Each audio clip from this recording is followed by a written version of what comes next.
प्रकरण 14, अध्याय 3, ओव्या 111 ते 165.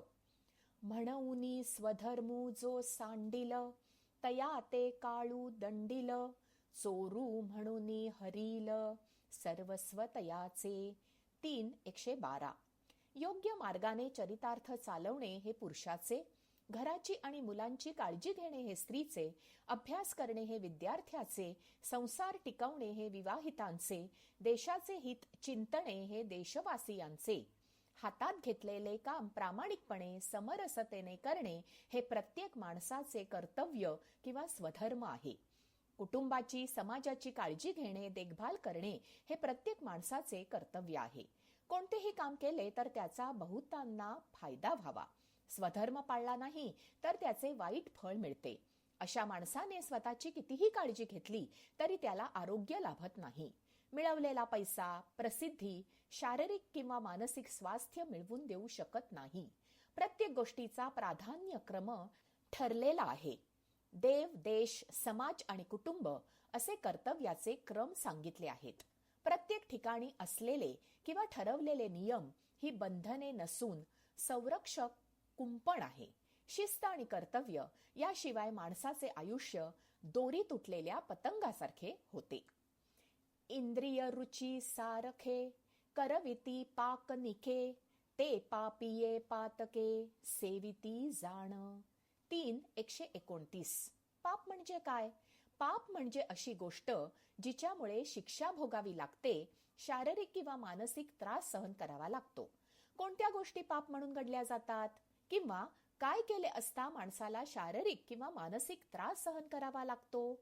स्वधर्म म्हणजे कोणत्या प्रसंगी काय करायला हवे हे न जाणणे, जिभेला हवेसे वाटते ते खाणे, पथ्य मोडणे, खोटे बोलणे, केवळ स्वतःचा फायदा बघणे, कर्तव्य पालन न करणे, आयते बसून खाणे, आळसात वेळ घालवणे, इतरांना न देता कोणत्याही गोष्टीचा स्वतः उपभोग घेणे, गुरुला नावे ठेवणे, देश समाज विघातक कृत्य करणे, दुसऱ्याची वस्तू न सांगता किंवा हिसकावून बळजबरीने घेणे, अशी अनेक कामे पाप म्हणून गणली जातात.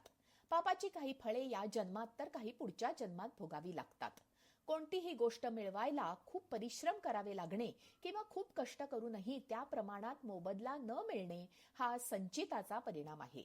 नरक म्हणजे वेगळी कोणती जागा किंवा जग नाही. याच जगात स्वर्ग आणि नरक आहेत. माणसाच्या धारणा आणि बुद्धीमुळे एकाच ठिकाणी एकाला स्वर्ग आणि दुसऱ्याला नरकाचा अनुभव येतो. बेडूक कमळाच्या बाहेर असतो आणि भुंगा कमळाच्या आत. बेडकाला चिखल दिसतो, भुंग्याला मकरंद. कमळाच्या आत जायचे की चिखलात राहायचे याचा निर्णय माणूस धारणेनुसार घेतो. नियम पाळले तरच धारणा शक्ती नीट राहते.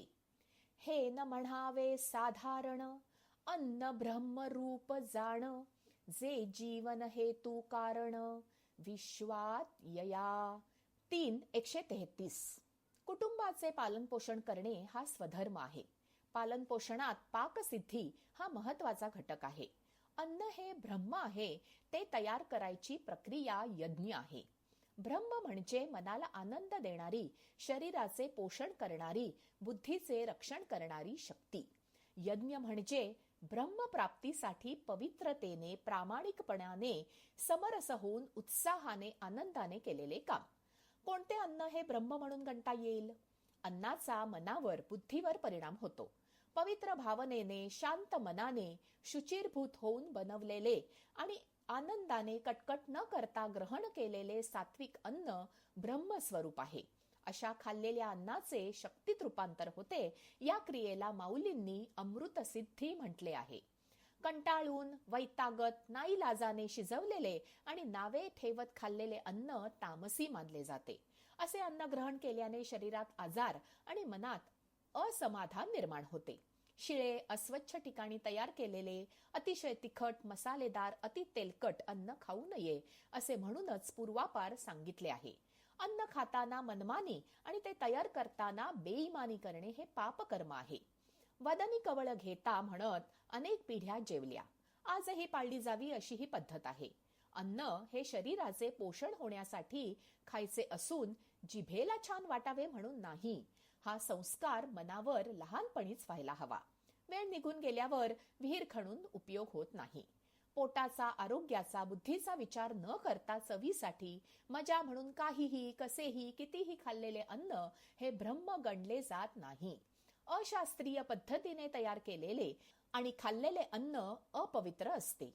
परिणाम स्वरूप अनेक आजार, मानसिक अशांती, भय बळावतात आणि माणूस दिवाभितासारखे घाबरत जगू लागतो. दुसरे ब्रह्म म्हणजे वाणी. ती जपूनच वापरावी. दिलेला शब्द पाळावा. मनात येईल ते, दुसऱ्याला लागेल असे कर्कश, ओरडून, अति जास्त किंवा खूप कमी, वाह्यात, बाष्कळ, वायफळ बोलू नये. हा वाणीचा प्रमाद आहे. याने बोलण्यात किंवा श्रवणात समस्या निर्माण होतात. माऊली म्हणतात, मनुष्याने इंद्रियांच्या आहारी न जाता सत्सद विवेक बुद्धीने वागावे. बंधने नसतील तर इंद्रिये मोकाट सुटून माणूस पशुच्याही खालच्या पातळीला जातो. ब्रह्म म्हणजे प्रकाश. जिथे ब्रह्म नाही तो अंधार. ब्रह्म म्हणजे पाणी. ब्रह्माशिवाय माणूस म्हणजे पाण्याशिवाय मासा. पंचभूतांची काळजी न घेता नियमांच्या विरुद्ध वागणाऱ्या माणसाचे आयुष्य दुःखी होते. त्याचा विनाश अटळ आहे. विनाश म्हणजे मरण किंवा अंत नाही. विनाश म्हणजे भीतीच्या छायेत जगणे, आरोग्याशिवाय जगणे, जगण्यात आनंद नसणे, खंत, वेदना, निराशा यासह जगावे लागणे. ब्रह्म असतानाही संकट येतात, पण त्यावेळी देव, गुरु, शक्ती, बुद्धी, आरोग्य सोबत असते. संकटांना समर्थपणे तोंड देण्याची जिगर असते. खचून जायला होत नाही. श्रद्धा, विश्वास असलेला माणूस ठामपणे उभा असतो. त्याला कुठून तरी मदत, सल्ला मिळत जातो. आनंद हा माणसाचा स्थायी भाव आहे. माणसाने त्याच्याशी फारकत घेऊ नये. ते जन्म कर्म सकळ, अर्जुना अति निष्फळ, जैसे का अभ्रपटळ, अकाळीचे. 3:141. नियमांच्या विरुद्ध जगणे, काम करणे निरर्थक आहे. अवकाळी पडणाऱ्या पावसाने नुकसान होते, उभे पीक आडवे होते, तशी कुकर्मामुळे माणसाच्या संचिताची वाट लागते. क्षणिक आनंदासाठी घोर कर्म करू नये, नियम मोडू नये, कर्तव्याला चुकू नये. एथ वडील जे जे करीती, तया नाम धर्मू ठेविती, तेची येर अनुष्ठिती, सामान्य सकळ. 3:158. वडील म्हणजे जन्मदाते असा अर्थ असला तरी इथे त्याचा अर्थ थोर, मोठी माणसे असा आहे. मोठी म्हणजे वयाने, मानाने, अनुभवाने, ज्ञानाने मोठी असणारी माणसे. प्रसिद्ध किंवा जबाबदारीच्या पदावर काम करणाऱ्या व्यक्तींनी वागताना काळजी घेणे अपेक्षित असते, कारण त्यांच्या वागण्याचे इतर लोक अनुकरण करतात. पदाबरोबर येणारे हे दायित्वही स्वीकारावे लागते. एखादा कलाकार, अधिकारी, नेता वयाने लहान असला तरीही त्याच्या वागण्यातून चुकीचा संदेश जाऊ नये म्हणून त्याने नियमाने वागायला हवे. हे ऐसे असे स्वभावे, म्हणोनी कर्म न संडावे, विशेषे आचरावे, लागे संती. 3:159. अमुक काम मीच का करायचे असे कधीही मनात आणू नये. असेल ते काम इमाने इतबारे करावे. त्रास होतोय, कंटाळा आला म्हणून कोणतेही काम सोडू नये, चिकाटीने पूर्ण करावे. माणसाला असेल त्या स्थितीचा कंटाळा येतो. बसलेला माणूस कंटाळतो, उभा असलेला वैतागतो, झोपलेला आखडतो, पण सैनिक पहारा देताना बसू शकत नाही, न्यायाधीश न्याय देताना उभा राहू शकत नाही, रोग्याला झोपावे लागते, वैद्याला निर्धास्त झोपता येत नाही. प्रत्येकाने नेमून दिलेले काम करायलाच हवे. वेळेच्या आधी ट्रॅफिक पोलीस पाय दुखले तरी बसू शकत नाही, रेल्वेचे तिकीट देणारा उठू शकत नाही, विद्यार्थी लिहिणार नाही असे म्हणू शकत नाही. प्रकरण 15. सत्कर्म आणि अकर्म. गीतेत नेमकेपणाने बोलण्याचे, वागण्याचे महत्व सतत अधोरेखित केलेले आहे. प्रत्येक शब्दाला स्वतंत्र खोल अर्थ आहे. 13व्या लेखातील अकर्म, सकर्म, विकर्म, क्रियामाण, संचित, प्रारब्ध या संकल्पना समजायला थोड्या अवघड आहेत.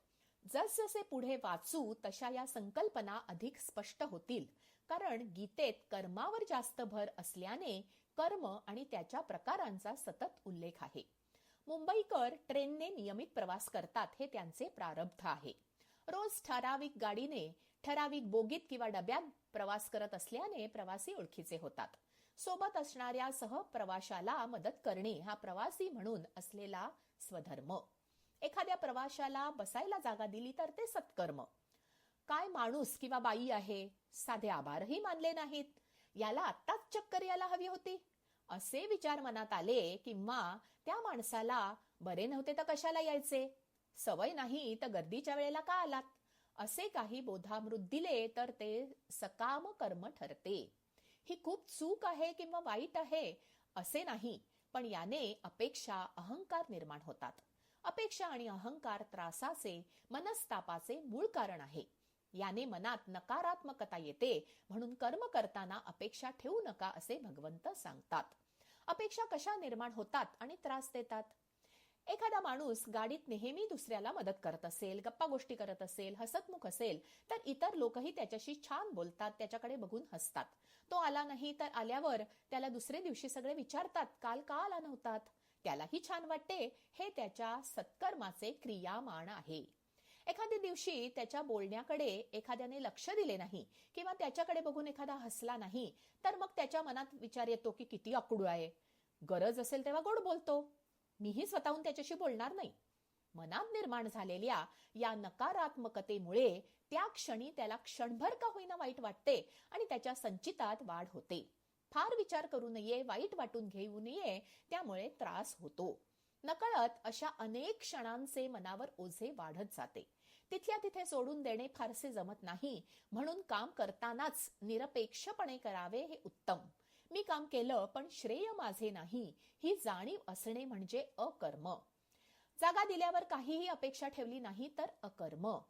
अकर्म म्हणजे काम न करणे असा अर्थ नसून अपेक्षा न ठेवता काम करणे असा आहे. गीतेत सतत निरपेक्ष काम करा असे सांगितले आहे.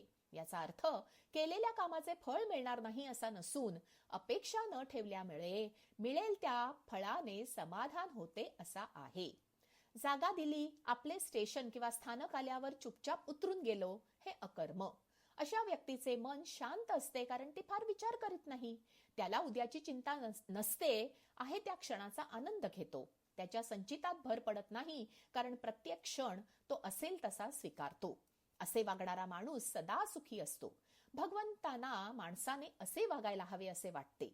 सकाम कर्म आणि अकर्म यात असा फरक असतो. कर्म केलेच नाही तर प्रश्न संपत नाही.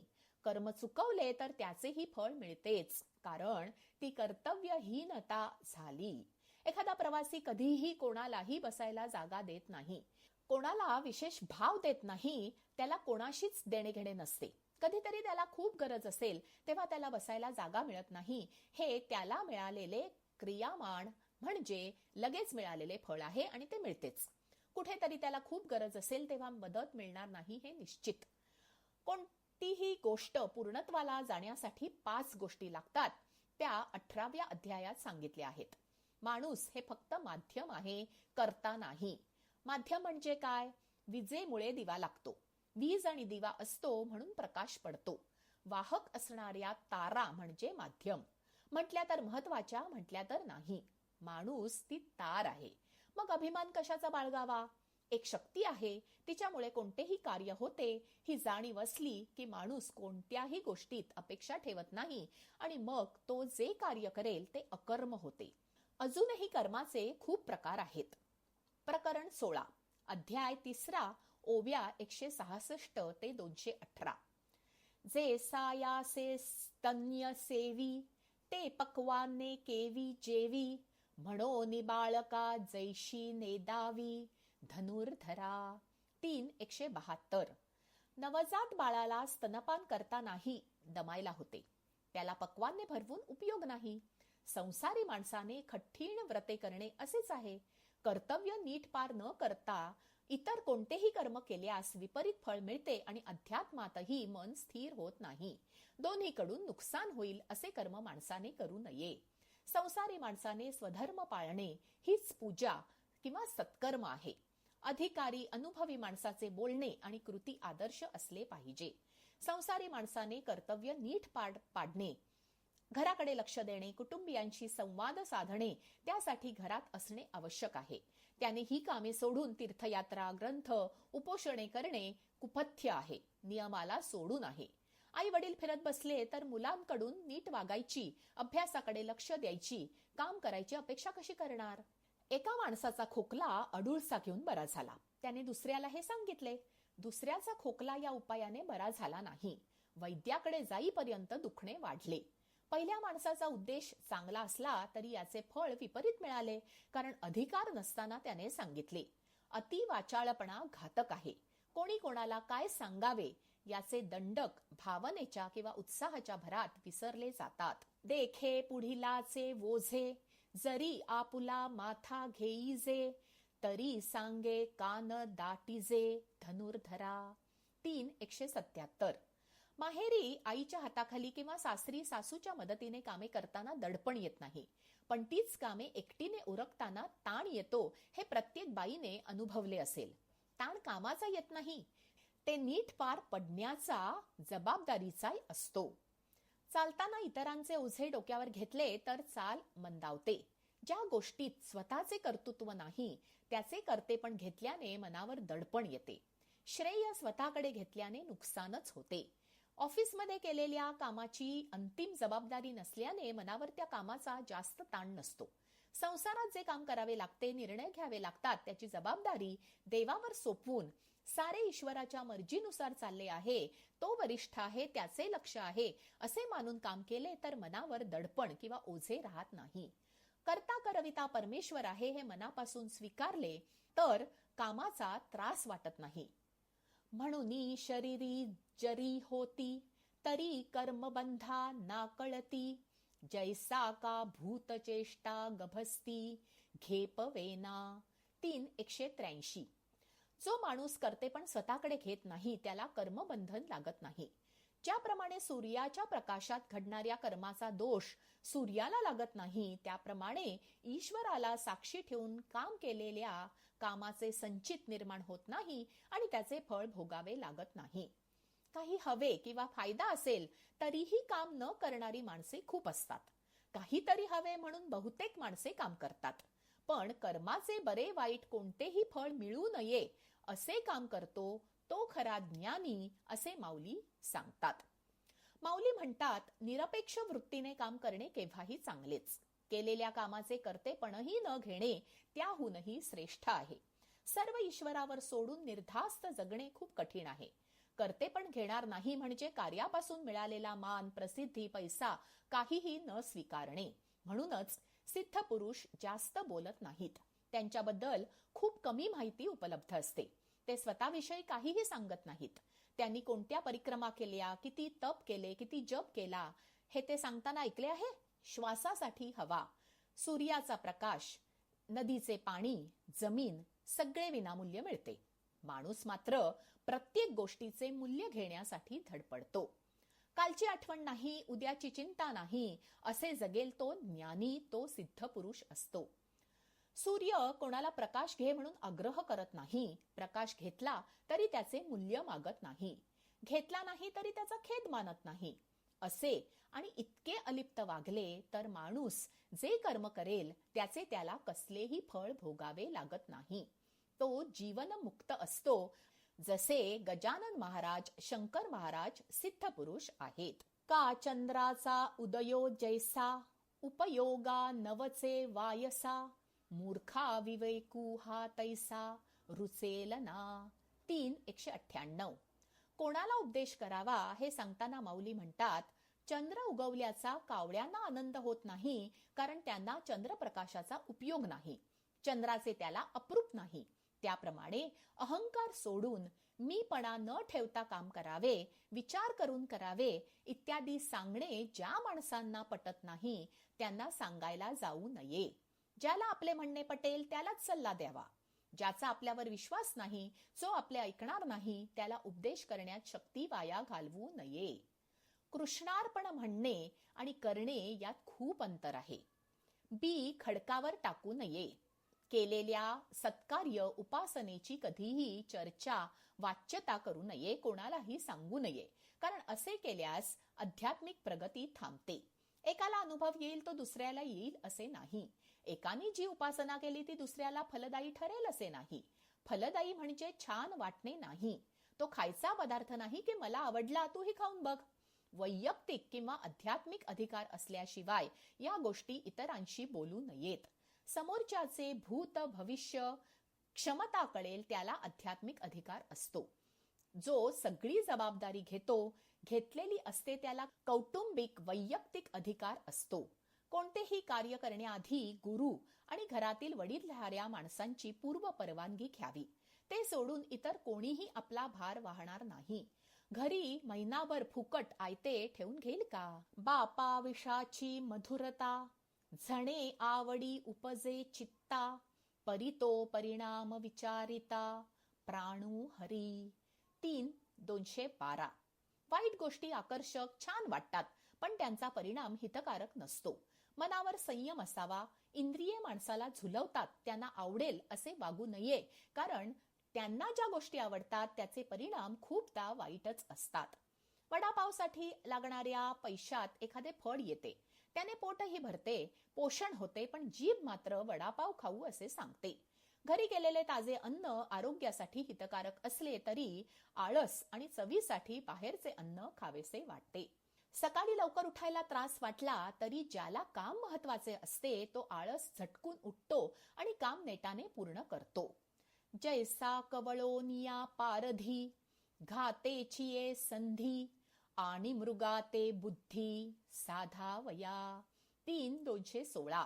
ज्याप्रमाणे पारधी हरिण पकडतो तसे माणसाचे दुर्गुण बुद्धी भ्रष्ट करून माणसाचा सर्वनाश करतात. इंद्रियांचे ऐकले असता माणसाचे नुकसान होते. नेहमी मनापेक्षा बुद्धी सांगेल ते ऐकावे त्यातच त्याचे हित असते. आळस, स्तुतीप्रियता, आराम, चवीचे खाणे ही माणसाची सहज प्रवृत्ती असली तरी ते दुर्गुण आहेत आणि माणूस इंद्रियांच्या आहारी जातो. प्रकरण 17, अध्याय 3, ओव्या 219 ते 275. श्रेयान स्वधर्मो विगुण. या श्लोकाचे निरूपण करताना माऊलींनी सुरेख 12 ओव्या लिहिल्या आहेत. गीतेतील धर्म म्हणजे कर्म, स्वधर्म म्हणजे कर्तव्य. हा श्लोक वाचताना मनोहर कवीश्वरांच्या विमोह त्यागुण कर्म फलांचा सिद्ध होई पार्था या प्रसिद्ध गाण्यातील कर्तव्याला चुकता माणूस माणूस ना उरतो हला ते प्राशुन शंकर देवेश्वर ठरतो या ओळी आठवतील. हा गा साकर आणि दूध हे गौल्य कीर प्रसिद्ध परिकृमी दोषी विरुद्ध घेपे केवी. 3:226. कर्तव्य कितीही कठीण, कंटाळवाणे, निरस, नावडीचे असले तरी हे माणसाने ते प्रामाणिकपणे पार पाडायला हवे.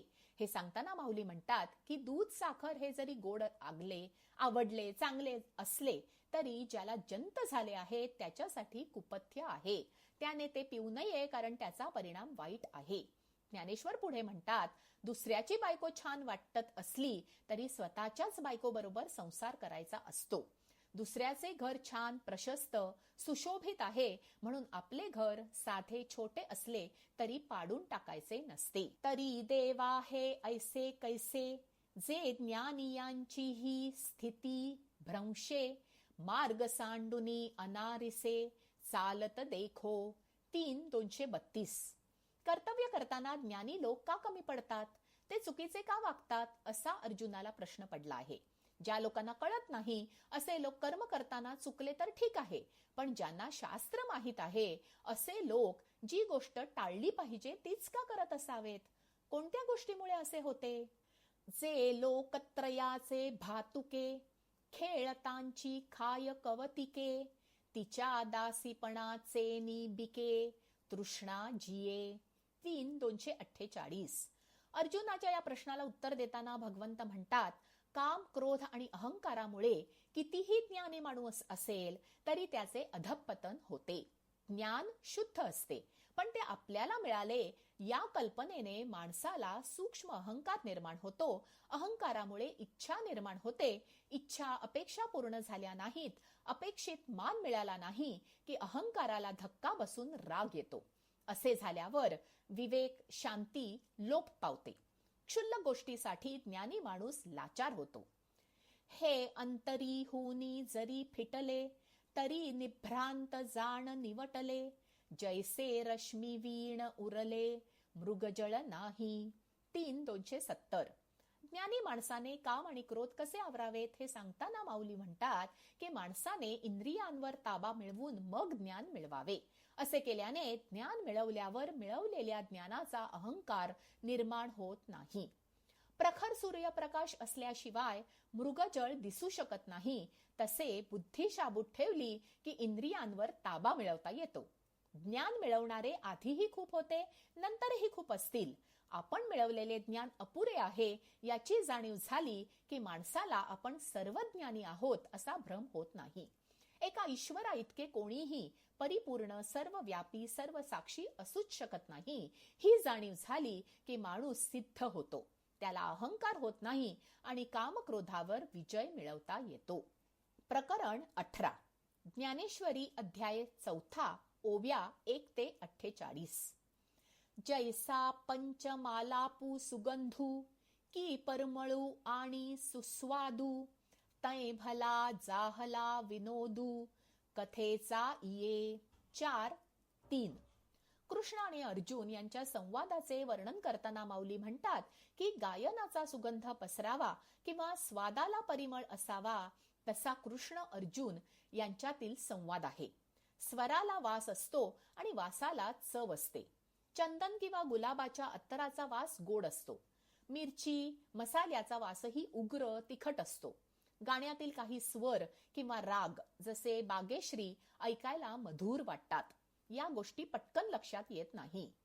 ही ओवी पसायदानातील आहे. चंद्रमे जे अलांछन, मार्तंड जे तापहीन. 18:1798. या ओळीशी मिळती जुळती आहे. अर्थ: डागविरहित चंद्रासारखे शीतल, तापविरहित सूर्याप्रमाणे तेजस्वी असे सज्जन या भूमीत जन्माला यावेत. संवाद कसा असावा? कृष्ण अर्जुनामध्ये झाला त्या संवादा इतका सुरेल, रुची उत्पन्न करणारा आणि रसना तृप्त करणारा असावा आणि त्याचा सुगंध, परिमळ चहोकडी पसरावा. परिमळ सात्विक असतो. वास सात्विक असेलच असे नाही. धुपाच्या, चंदनाच्या, अत्तराच्या परिमळाने मन शांत होते. अन्नाला परिमळ असावा. अन्न असे असावे ज्याने मन तृप्त होईल. तृप्तता डोळे, कान, चव, स्पर्श सर्वांनी येते. म्हणूनच देवाची पूजा करताना पंचोपचाराने केली जाते. ते हा निज स्वरूप अनादि निष्कंप, परीकवणे माने सकृप, जाहला आहे. 4:14. योग या विषयावर विस्तृत माहिती कृष्णाने अर्जुनाला दिली. ज्याचे दर्शन योग्यांनाच नव्हे तर लक्ष्मीलाही दुर्लभ आहे, ते साक्षात श्रीहरी अर्जुनाला प्रेमाने समजावत आहेत. यातच अर्जुनाचे मोठेपण, भाग्य, योग्यता दिसते. आयुष्यात कृष्णासारखा सखा असणे हेच अर्जुनाचे परम भाग्य आहे. कोणतेही काम करताना ते परिपूर्ण असावे. या परिपूर्णतेला योग असे म्हटले जाते. एखादी गोष्ट म्हणजे वेळ, संपत्ती, अन्न, वस्त्र इत्यादी दुसऱ्याला विनामूल्य दिली तर त्याला त्याग म्हटले जाते. देणाऱ्याने पवित्र, निस्वार्थ भावनेने दिली तर त्याला दान म्हणतात. घेणाऱ्याने तितक्याच निर्व्याज भावनेने घेतली की तो यज्ञ मानला जातो. त्या गोष्टीचा वापर तितकाच सृजनात्मक, सकारात्मक केला गेला तर योग साधला जातो. ही चतुश्रुती सांख्य योगात सांगितली आहे. माणसाची प्रत्येक कृती, क्षण सार्थकी लागावा आणि योग साधावा. हा योग पूर्वीपासूनच सांगितला जात असला तरीही माणसाला तो जमत नाही. माणूस मोहामुळे ज्ञानचक्षु गमावून बसतो. योग करायची त्याच्याकडे इच्छा नाही. यामुळेच माणूस असमाधानी असतो, कशाचाही अभिमान बाळगतो आणि त्याचे अधःपतन होते. का बहिरयांच्या आस्थानी, कवण गीता ते मानी, की कोल्हे या चांदणी, आवडी उपजे. 4:22. ज्ञान कोणाला सांगावे? कृष्णाने अर्जुनालाच गीता का सांगितली? कारण त्याची तितकी योग्यता होती. योग उलगडून सांगताना भगवंत अर्जुनाला सांगतात, तू या गोष्टी समजू शकशील म्हणून मी तुला हे ज्ञान देत आहे. ज्ञान, माहिती चांगली असली तरी जाणून घ्यायची योग्यता आणि इच्छा नसेल त्याला सांगू नये. प्रत्येक दान सत्पात्री असावे आणि कोणत्याही गोष्टीचा अतिरेक टाळावा. ज्ञान, पैसा, वस्तू यापैकी काहीही योग्य व्यक्तीला योग्य प्रमाणात द्यावे. आहे म्हणून अति देऊ नये, दिले म्हणून अति घेऊ नये. असे केल्याने त्याचे महत्व कमी होते, त्यातले अप्रूप निघून जाते. वेळ, शक्ती, पैसा सत्कारणी लावावा. व्यर्थ घालवू नये, दुरुपयोग करू नये. कष्ट आणि मौज मजा दोन्ही माफक असावे. वायफळ घालवलेला वेळ, पैसा, शक्ती विपरीत फळ देते. बहिऱ्यासमोर सुरेल गायले किंवा आंधळ्यासमोर आकाशात टिपूर चांदणे असेल तरी त्यांना आनंद होत नाही. यात त्यांची चूक नाही, कारण त्यासाठी लागणारी क्षमता त्यांच्याकडे नाही. भिकाऱ्याला चिंतामणी सापडला तरी त्याला त्याची किंमत कळणार नाही, कारण त्याला त्याचे ज्ञान नाही. त्याचप्रमाणे आध्यात्मिक किंवा कोणत्याही ज्ञानाची एखाद्याला आवड, योग्यता नसेल तर तो त्याचा दोष नाही. उपजतच ते चक्षु, क्षमता, इच्छा त्याच्याजवळ नाही. ज्या व्यक्तीला साधी पोळीही करता येत नाही तिला पुरणपोळी करायला शिकवू नये. बाळ पंचपक्वान्न पचवू शकत नाही ते त्याला भरवू नये. ज्याला उभे राहता येत नाही त्याला धाव सांगून उपयोग नाही. त्याप्रमाणे प्रत्येक माणसाला सर्व ज्ञान समजेल, आवडेल, आवडायला हवे असा आग्रह करू नये. ज्याला एका जागी शांत बसता येत नाही त्याला ध्यान, समाधी शिकवू नये. चुकीच्या पद्धतीने, अयोग्य वेळी, पुरेशी तयारी नसताना केलेल्या गोष्टीचे परिणाम वाईट होतात. प्रत्येक गोष्टीसाठी योग्य वेळ, पद्धत आणि तयारी असते. माझे अव्ययत्व तरीन नसे, परी होणे जाणे एक दिसे. ते प्रतिबिंबे मायावशे, माझांची ठाई. 4:45. अर्जुनाला पुनर्जन्माविषयी सांगताना भगवंत म्हणतात, आपण दोघे याआधीही होतो, यानंतरही असू. आत्मा शरीरात असतो तेव्हा दिसतो, शरीर नाहीसे झाले की आत्मा दिसत नाही, पण म्हणून आत्मा नाहीसा होत नाही. माऊलींनी हे समजावण्यासाठी सोपे उदाहरण दिले आहे. आकाशात चंद्र असतो, भिंतीवर आरसा असतो. खिडकीतून चंद्राचे प्रतिबिंब आरशात पडते. जास्त आरसे असले तर जास्त प्रतिबिंबे पडतात. चंद्र पुढे सरकल्यावर आरशात प्रतिबिंब दिसले नाही तरीही आकाशात चंद्र असतोच. आकाश आणि माणूस यामध्ये छत किंवा काही अडथळा असेल तरी माणूस चंद्राला बघू शकत नाही. आरसा हे माध्यम आहे, तसे शरीर हे माध्यम आहे. चैतन्य सगळीकडे आहे. शरीरात असते तेव्हा ते दिसते, शरीर नाहीसे झाले की आत्मा दिसत नाही. दिसला नाही तरी तो असतो. गीतेतील या सर्व संकल्पना ज्ञानेश्वरीत अर्थ सोपा करून सांगितल्याने अधिक स्पष्ट होतात, समजायला सोप्या वाटतात.